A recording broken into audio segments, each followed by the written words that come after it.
Welcome back to Hawkeye Skunk Works. I'm Joe. Let's talk about guns. Today, more specifically, let's talk about ARs. My AR. You will have seen this gun in the past few videos where I was working on the trigger, trying to get some upgrades done on that on the cheap, and super happy about that. And I also said that for lots of you guys and gals would have noticed in those videos that this is not an off-the-shelf AR by any means. And let me be clear from the get-go, this is not like some major top-end, high-dollar built AR. This has been started built on the cheap and then just been upgrading through the years based on my needs and the things that I like. So let's take a little bit closer look at this gun. So I built this gun about, I want to say 6 or 7 years ago, right when I feel everyone started producing lowers and selling them.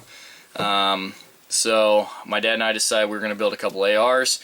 My dad has always been a Sharps rifle enthusiast, and came across these Sharps rifle licensed lowers. I believe they're made in St. Louis, and they were really inexpensive, so we took a chance, ordered a couple of them through our local FFL, came in, and they've been fantastic. So Sharps rifle lower, I promise you, you can't get another one of these. That's just how it is. So got that. That was a Bear lower when I got it. Bought a DPMS standard lower parts assembly kit, including the trigger, and that's what's still in it, with some of the modifications from the last few videos. Recommend checking those out for sure. The upper I bought as a complete upper minus the bolt carrier group. It is a DSA Arms mid-length, heavy barrel, fluted, 16-inch heavy fluted barrel. That's a mouthful. And that's what they call it. It's not a bull barrel, but it is a heavier than standard barrel, and it has flutes in it that you're not going to be able to see because of the handguard, but they're cut, the recessed cuts along the length of the barrel. And been happy with that. Came pre-assembled because I didn't want to worry about doing head spacing or anything like that on my first AR build ever. So I did check this before that it's empty, but we'll check it for the video as well. It came, the upper came with standard A2 front sight block, which you can see is gone now, and it came with the A2 style flash hider, which you can also see is gone, and it has been replaced with, try and get some good lighting, Noveske Flaming Pig KX5 flash suppressor. I am so happy with this thing. Yes, it's heavier than a normal muzzle brake, which is going to help reduce the muzzle rise. But I can tell big difference in the recoil and muzzle rise with this flash hider. So great product from Noveske. As you can see, the A2 sight block is no more, although it is there.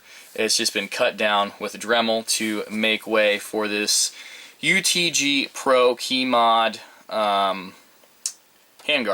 And I was never a fan of UTG products, really. Buddy of mine bought one of these handguards and absolutely fell in love with it. It is made in the USA, unlike some of UTG's other products, but it has been a fantastic product.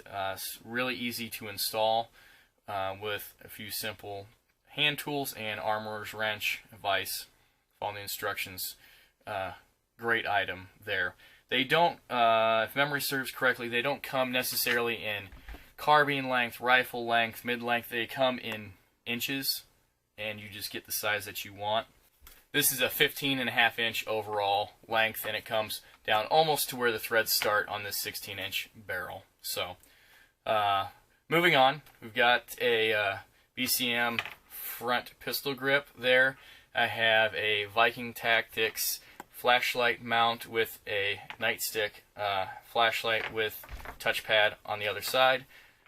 Excellent product there. I also have the Magpul backup sights. This is the Pro. It's a steel version because I didn't want too much heat getting in.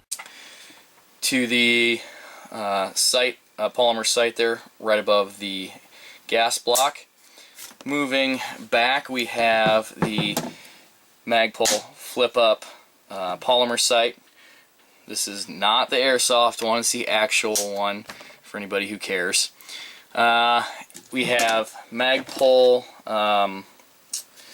grip with the front strap that has the larger opening for your finger. Moving back to the stock, more Magpul CTR stock, great product, like that a lot. Although, if I'm honest, I'm getting bored with it. Maybe it's time to move on to something else. You guys leave in the comments what you think I should move on to.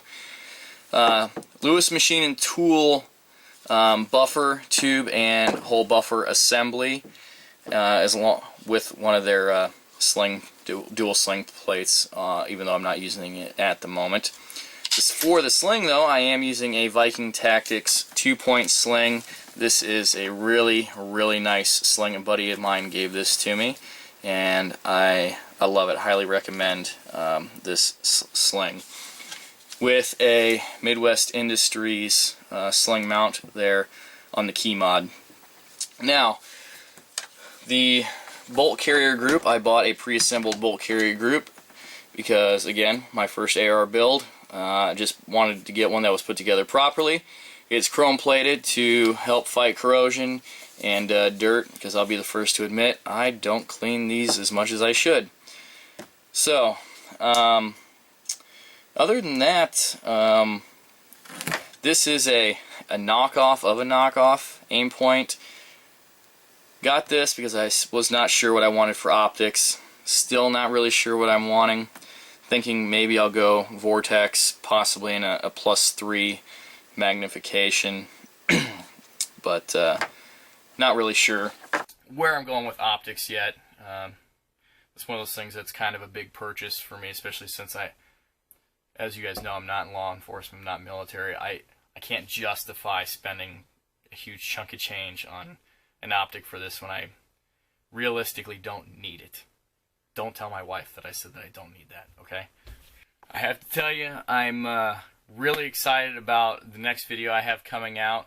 You guys have been asking for Hawkeye Skunk Works apparel, and it is here. I've got several things that are just pretty awesome, in my opinion. And quality is great, the designs are great, prices are low. I'm not looking to make any money off of this. I just want to get the product made and out to you guys, because I love Hawkeye Skunk Works, and I want to spread the word about the brand and what we're doing here.